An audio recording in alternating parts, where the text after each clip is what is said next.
후입 선출, LIFO 방식이란 라스트 인, 퍼스트 인은 재고자산을 평가하는 회계 방법 중 하나입니다. 이 방식은 재무제표를 작성할 때 매출원가, 기말재고액, 그리고 당기순이익에 직접적인 영향을 주는 중요한 기준입니다. 또한 국제회계기준, 즉 IFRS와 K갭에서 다루는 회계 처리 개념이기도 합니다.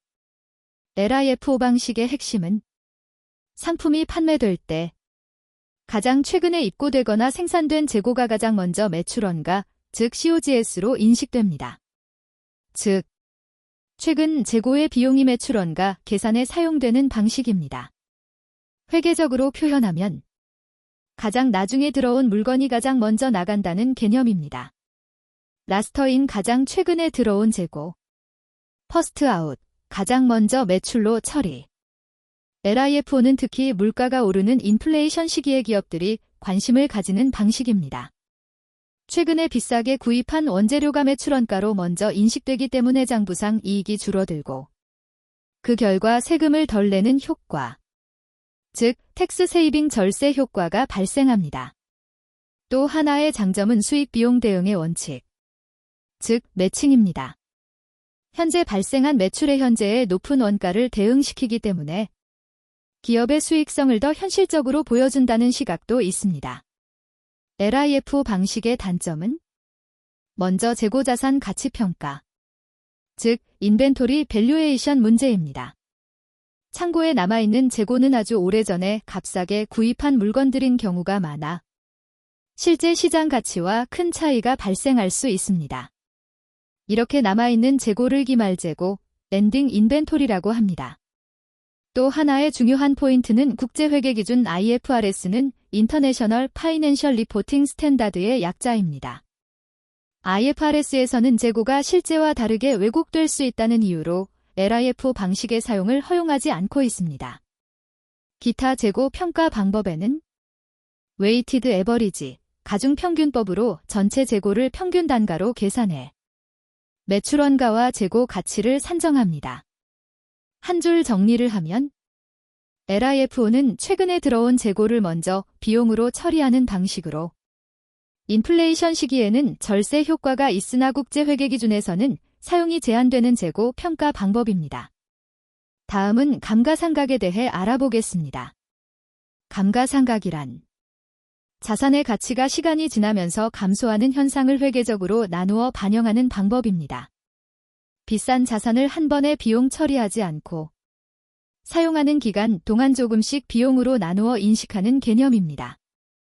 감가상각의 기본 개념을 알아보면 먼저 내용연수입니다. 내용연수는 해당 자산을 경제적으로 사용할 수 있는 기간을 의미합니다. 다음은 잔존가액입니다. 잔존가액이란 감가상각을 모두 적용한 뒤에도 마지막에 남아있을 것으로 예상되는 자산의 가치입니다. 이 두 가지 개념을 바탕으로 여러 가지 감가상각 방법이 사용됩니다. 감가상각 방법의 종류에는 첫 번째 정액법 또는 직선법, 두 번째 정률법, 세 번째 생산량 비례법, 네 번째 연수합계법이 있습니다. 먼저 정액법은 감가상각비를 매년 동일한 금액으로 나누는 방식입니다. 자산의 내용 연수 동안 항상 같은 비율로 감가상각을 적용하며 자산 가치의 변화는 고려하지 않습니다. 계산식은 다음과 같습니다. 매기 감가상각비는 취득원가에서 잔존가치를 뺀 금액, 내용연수로 나눈 값입니다. 두 번째, 정률법은 매년 일정한 상각률을 적용하지만 기준이 되는 금액이 줄어드는 방식입니다. 자산의 초기 가치에 높은 감가상각비를 부과하고 시간이 지날수록 감가상각비는 점점 줄어드는 특징이 있습니다. 계산은 기초 장부금액의 상각률을 곱해 산정합니다. 세 번째, 생산량 비례법은 자산의 감가상각을 생산량이나 사용량에 따라 결정하는 방식입니다.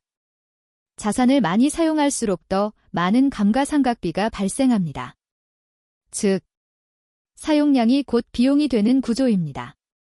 네 번째, 연수합계법은 정액법과 정률법의 특징을 결합한 방식입니다.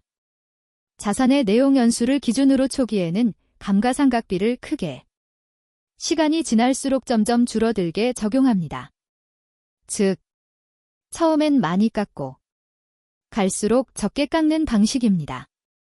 한 줄 정리하면 감가상각은 자산의 가치를 사용기간에 따라 나누어 비용으로 인식하는 것이며 정액법, 정률법, 생산량 비례법, 연수합계법 등 다양한 방식으로 적용됩니다.